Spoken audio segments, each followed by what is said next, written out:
Everyone, welcome back to our YouTube channel किताबों की पाठशाला।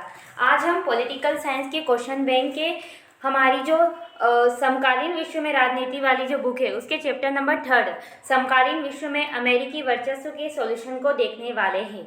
अभी तक हमने जो हमारी इससे पहले वाली बुक थी स्वतंत्र भारत में राजनीति, उस बुक को अच्छे से कंप्लीट कर दिया है। उसके सारे वीडियो आपको टेलीग्राम चैनल पर मिल जाएंगे, इसलिए आप टेलीग्राम चैनल को जरूर ज्वाइन कर लीजिए। टेलीग्राम चैनल की लिंक आपको डिस्क्रिप्शन बॉक्स में प्रोवाइड की गई है। ओके, और जो पेपर हमारा मॉडल पेपर आया है एमपी बोर्ड की तरफ से, तो उसका भी सॉल्यूशन आपको जल्द प्रोवाइड करवाया जाएगा, इसलिए वहां पर आपको जुड़ना बहुत ज़रूरी है। ओके, उसके साथ आज हम अध्याय 3 समकालीन विश्व में अमेरिकी वर्चस्व के सॉल्यूशन को देख रहे होंगे। बात करेंगे सबसे पहले बहुविकल्पीय प्रश्नों की। ओके, जिसमें फर्स्ट क्वेश्चन है, विश्व अमेरिका वर्चस्व की शुरुआत कब हुई? यानी कि विश्व में अमेरिका का वर्चस्व कब से शुरू हुआ? 1991, 1992, 1993 या 1997?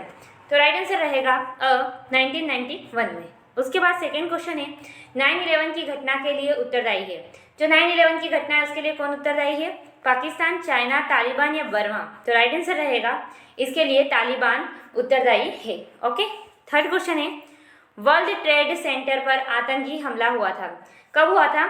11 सितंबर 1991 को, 1 दिसंबर 2000 को, 11 सितंबर 2001 को या 11 सितंबर 2003 को? तो इसका राइट आंसर रहेगा 11 सितंबर 2001 को। चलिए बढ़ते हैं अगले क्वेश्चन की तरफ। अगला प्रश्न है, कुवैत पर कब्जा किया था, कुवैत पर किसने कब्जा किया था?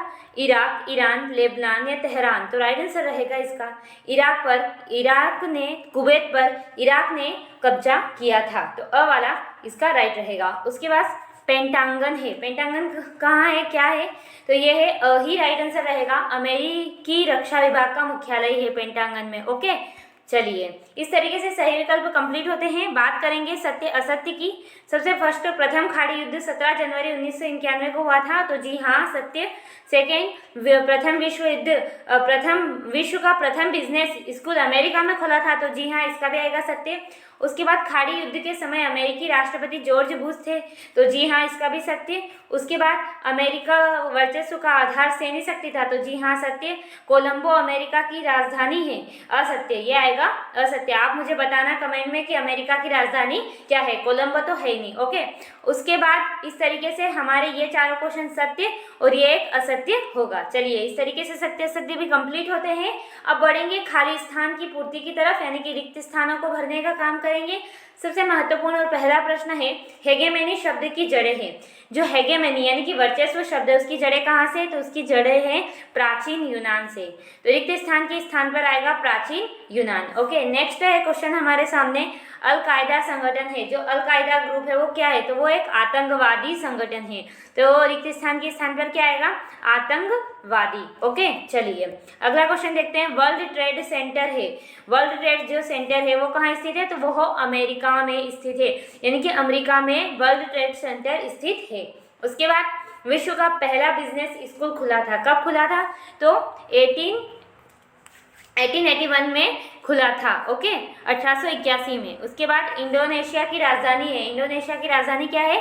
जकार्ता। ओके, जकार्ता इंडोनेशिया की राजधानी है, तो रिक्त स्थान के स्थान पे आएगा जकार्ता। इस तरीके से हमारी खाली स्थान की पूर्ति भी हो जाती है। अब बात करेंगे एक वाक्य में उत्तर दीजिए। ओके, 1 मार्क्स क्वेश्चन है ये। चलिए, फर्स्ट ऑपरेशन डेजर्ट स्टॉर्म संबंधित है, तो सामने ही आंसर लिखा है ऑपरेशन डेजर्ट स्टॉर्म प्रथम खाड़ी युद्ध से संबंधित है। सेकेंड प्रश्न है, हेगेमनी शब्द का तात्पर्य है, तो आप स्क्रीन पर देख सकते हैं, जब किसी या अन्य के ऊपर राजनीतिक, आर्थिक, वैचारिक तथा सामाजिक दबदबा मौजूद हो तो इसे वर्चस्व कहते हैं। ओके, यानी कि किसी के ऊपर दबदबा कायम होना वर्चस्व कहलाता है। तो ये स्क्रीन पर आपको जो आंसर दिख रहा है इसका स्क्रीनशॉट ले लीजिए। अब बढ़ते हैं थर्ड क्वेश्चन की तरफ। पेट्रियोट एक्ट क्या है? तो सामने ही लिखा है, पेट्रियोट एक्ट अमेरिका अंतक विरोधी कानून है, अमेरिका का जो अंतक विरोधी कानून था उसे ही पेट्रियोट एक्ट कहा गया था। उसके बाद अगला प्रश्न है, ओस्मा बिन लादेन मारा गया, जो ओस्मा बिन लादेन था वो कब मारा गया था? तो वो 2011 में एबटाबाद जो कि पाकिस्तान में है वहाँ पे ये मारा गया था। ओके, उसके बाद अगला क्वेश्चन है, जॉर्ज बुश राष्ट्रपति थे, तो सबको पता है जॉर्ज बुश कहाँ के? अमेरिका के राष्ट्रपति थे प्रथम खाड़ी युद्ध के समय। ओके, तो ये इसका आंसर सामने लिखा हुआ है। तो इस तरीके से हमारे एक वाक्य में उत्तर भी कंप्लीट होते हैं। अब बात कर रहे होंगे सही जोड़ियों की। देख लेते हैं एक एक कर सही जोड़ियों को। सबसे पहले इधर सूची अ है और इधर सूची ब है। अ से ब की तरफ हमें मिलाना रहता है। First question, George Bush. तो जॉर्ज बुश कौन थे? अमेरिका के राष्ट्रपति फर्स्ट। सेकेंड क्या है? सेकेंड सदाम हुसैन। तो सदाम हुसैन कौन थे? तो ये थे इराक के राष्ट्रपति। तो सेकेंड। उसके बाद ऑपरेशन इनफाइलाइटर रिच, ये जो ऑपरेशन है ये किसके लिए हुआ था? तो ये सूडान पर मिसाइल हमले के लिए हुआ था। तो थर्ड। उसके बाद स्टेच्यू ऑफ लिबर्टी कहाँ है? स्टेच्यू ऑफ लिबर्टी कहाँ है? सबको पता है, स्टेच्यू ऑफ लिबर्टी फ्रांस में है। तो फोर्थ। उसके बाद प्रथम खाड़ी युद्ध तो 17 जनवरी 1991 में है। तो 5। ओके, तो इस तरीके से हमारी पूरी सही जोड़ी कंप्लीट होती है। आई होप आप समझ गए होंगे। अब बढ़ते हैं लघु उत्तरीय प्रश्न को। ओके, लघु उत्तरीय प्रश्नों के उत्तर दीजिए। तो चलिए एक एक कर इनको देखते हैं। सबसे फर्स्ट क्वेश्चन है, अंतर्राष्ट्रीय राजनीति में वर्चस्व का क्या अर्थ है? अंतर्राष्ट्रीय राजनीति में वर्चस्व का क्या मीनिंग होता है, हमें ये देखना है। तो चलिए इसके आंसर को देख लेते हैं। जैसा कि आप स्क्रीन पर देख पा रहे होंगे, अंतर्राष्ट्रीय राजनीति में शक्ति का एक ही केंद्र होना क्या कहलाता है? वर्चस्व कहलाता है। तो अंतर्राष्ट्रीय राजनीति में वर्चस्व का क्या अर्थ है? शक्ति का, पावर का एक ही केंद्र होना। जैसे कि आज वर्तमान में क्या है? अमेरिका, पावर का क्या है? एक ही केंद्र है। तो इसे कहते हैं वर्चस्व। ओके, तो ये इसका आंसर होने वाला है। उसके बाद नेक्स्ट में आपको एक क्वेश्चन और देखने को मिलेगा कि कंप्यूटर युद्ध किसे कहा गया है?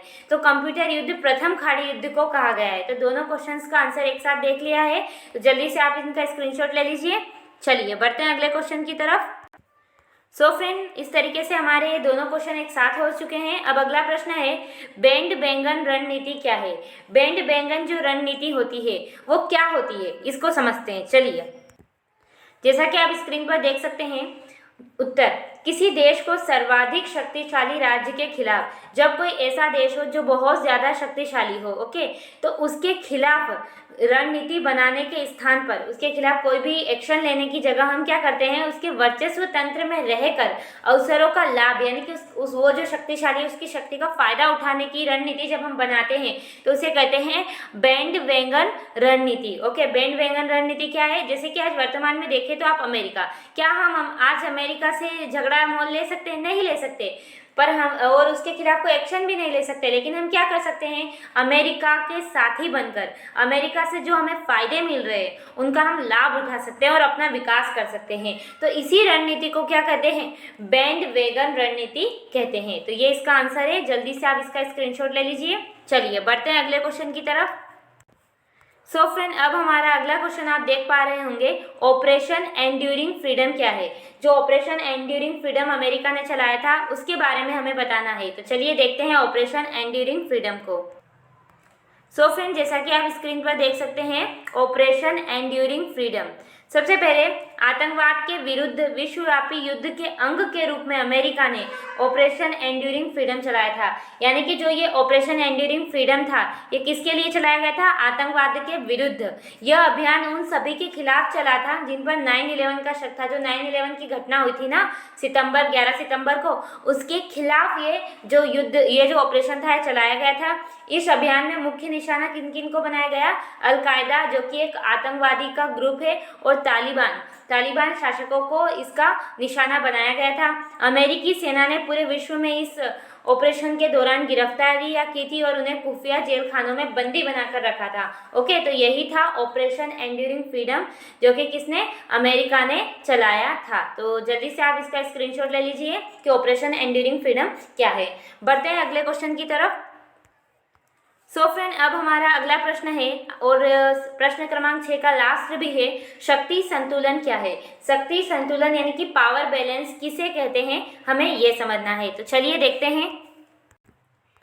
फ्रेंड, जैसा कि आप स्क्रीन पर देख सकते हैं, शक्ति संतुलन का मतलब यह है कि किसी राज्य या देश के बीच पावर का बंटवारा इस तरीके से करना कि एक के पास इतनी ताकत ना हो कि वह किसी अन्य राज्य को दबा सके, यानी इतना शक्तिशाली न हो कि दूसरे राज्य या देश के अधिकारों का हनन कर सके। अब देखो नाम से ही समझ पड़ रहा है, शक्ति संतुलन, यानी कि पावर में एक संतुलन बिठाना, शक्ति में एक संतुलन बिठाना, ताकि दोनों देश एक साथ ग्रो कर सके। किसी एक देश के पास इतनी शक्ति नहीं आ जाए कि वो दूसरे अन्य देशों के अधिकारों को, अन्य देशों पर दबदबा कायम करे, तो इसी को बोलते हैं शक्ति संतुलन। ओके, तो ये इसका आंसर है। जल्दी से इसका स्क्रीनशॉट ले लीजिए। बढ़ते हैं फिर क्वेश्चन बैंक की तरफ। चलिए, सो फ्रेंड, इस तरीके से हमारा प्रश्न क्रमांक 6 कंप्लीट होता है। अब बात करेंगे प्रश्न क्रमांक 7 की, जिसमें 5 क्वेश्चंस है जो कि काफ़ी लेंथी होने वाले हैं, इसलिए इनका आंसर आप बिल्कुल ध्यान से समझते हुए देखना, ताकि आपको बहुत ज़्यादा कुछ भी रटना ना पड़े। तो चलिए सबसे फर्स्ट क्वेश्चन की बात करते हैं। फर्स्ट क्वेश्चन है हमारे सामने, अमेरिका ने इराक के खिलाफ युद्ध क्यों लड़ा? यानी कि जो अमेरिका है उसने इराक के खिलाफ युद्ध लड़ा था, इराक पर अपना अधिकार बनाने की कोशिश की थी, तो इसके पीछे क्या रीज़न है, हमें ये जानना है। तो चलिए इसके आंसर को देखते हैं। सो फ्रेंड, जैसा कि आप स्क्रीन पर देख पा रहे होंगे, उत्तर, अमेरिका ने पहली बार इराक के खिलाफ युद्ध कुवैत संकट के कारण किया था और दूसरी बार 2003 के 19 मार्च को किया था।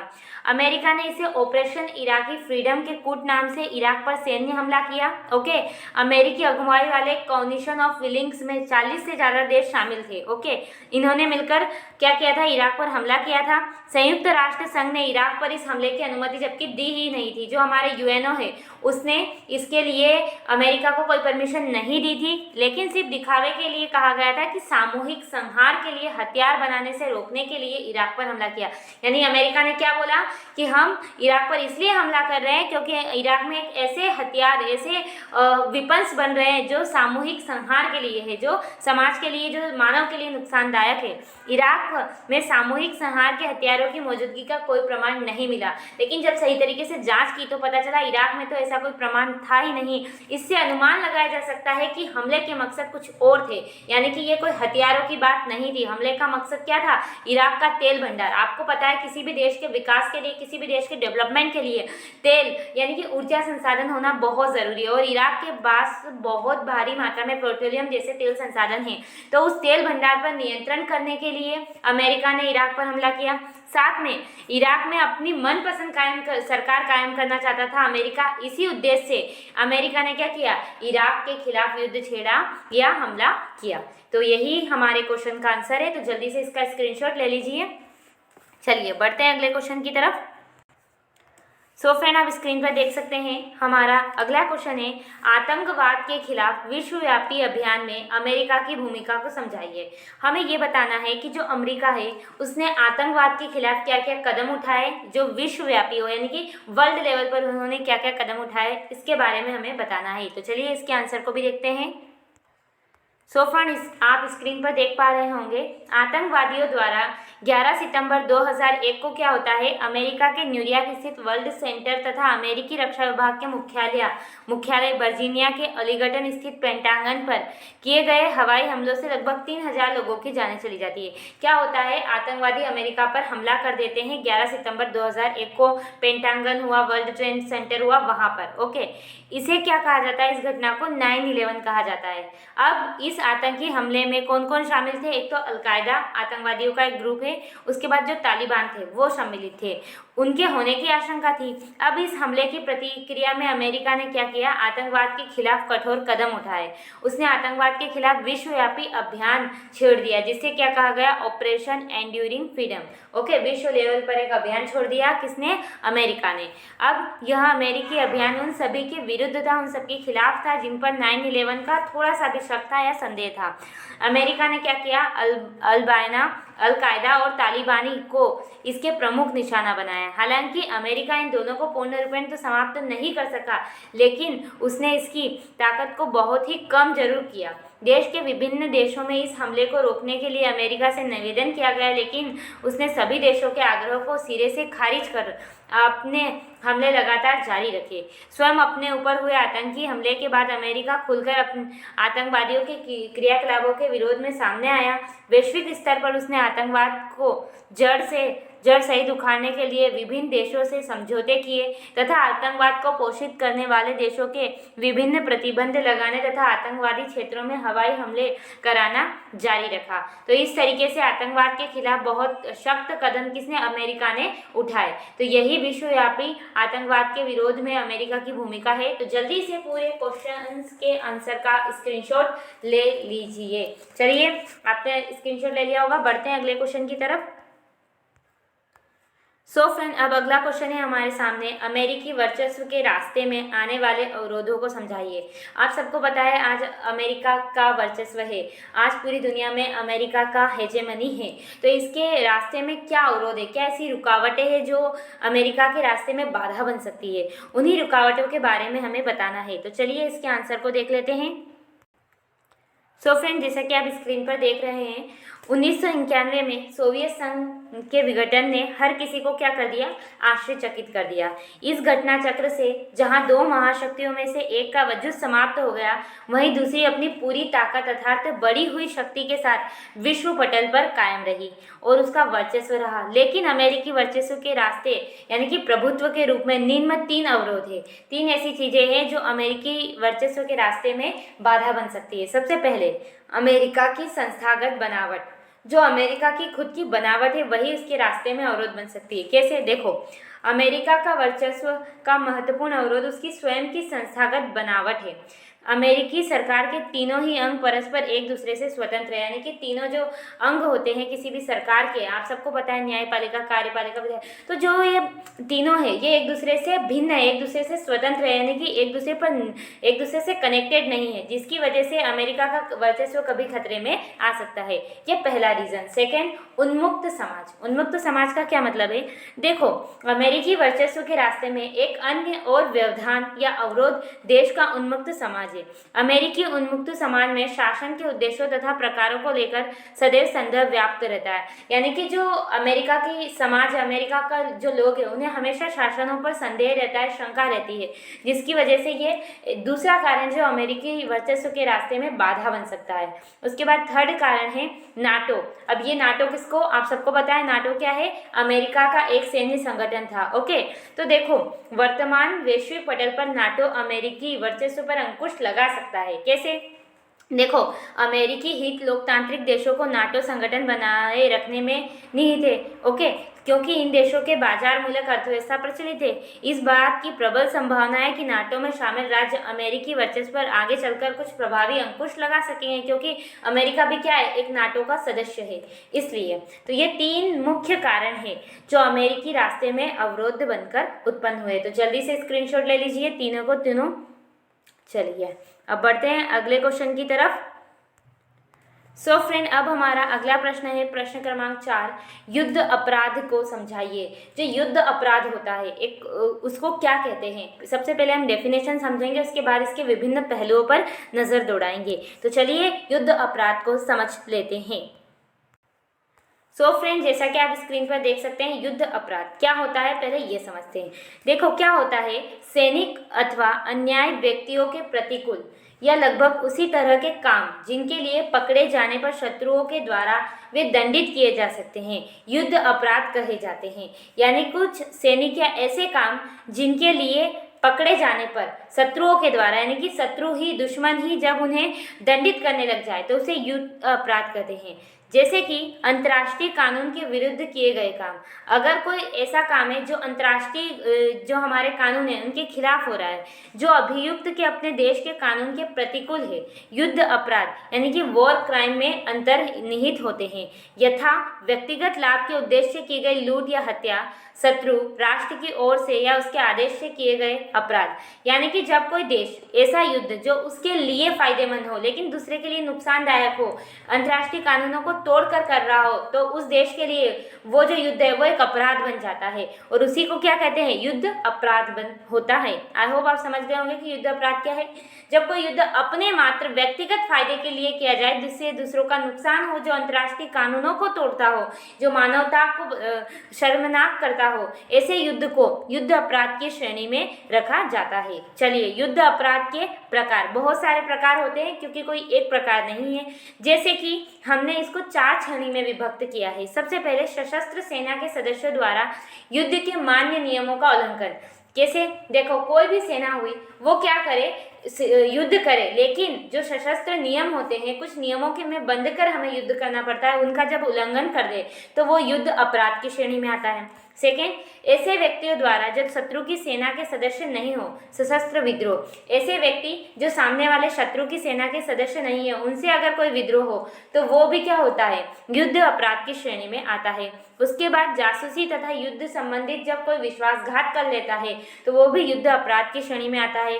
और लूटपाट के काम को भी युद्ध अपराध की श्रेणी में लिया जाता है। तो यही था युद्ध अपराध। तो सबसे पहले आपको बता देना है युद्ध अपराध क्या होता है, इसकी डेफिनेशन और इसके क्या क्या प्रकार है, किन किन संदर्भ में युद्ध अपराध होता है। चलिए जल्दी से स्क्रीनशॉट ले लीजिए, बढ़ते हैं अपनी क्वेश्चन बैंक की तरफ। सो फ्रेंड, अब हमारा चौथा क्वेश्चन भी कंप्लीट होता है। अब हम इस चैप्टर के यानी कि थर्ड चैप्टर के लास्ट क्वेश्चन की तरफ आ सके हैं, जिसका प्रश्न है बैंड बैंगन की राजनीति या रणनीति किसे कहते हैं। अभी मैंने आपको शॉर्ट में समझाया था, जो 2 मार्क्स के क्वेश्चन थे उनमें। अब ये हमें लेंथी रूप में यानी बड़े रूप में हमें समझना है। तो चलिए इसके आंसर को भी देखते हैं।